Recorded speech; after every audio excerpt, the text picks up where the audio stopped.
Якорь на пылесос Аметек перемотали, отбалансировали, поменяли коллектор, поменяли задний подшипник,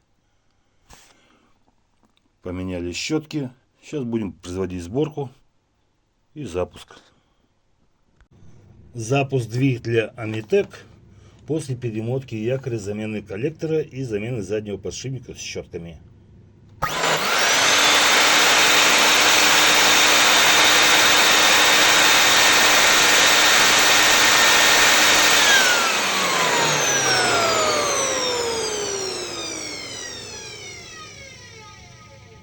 Великолепно пошел.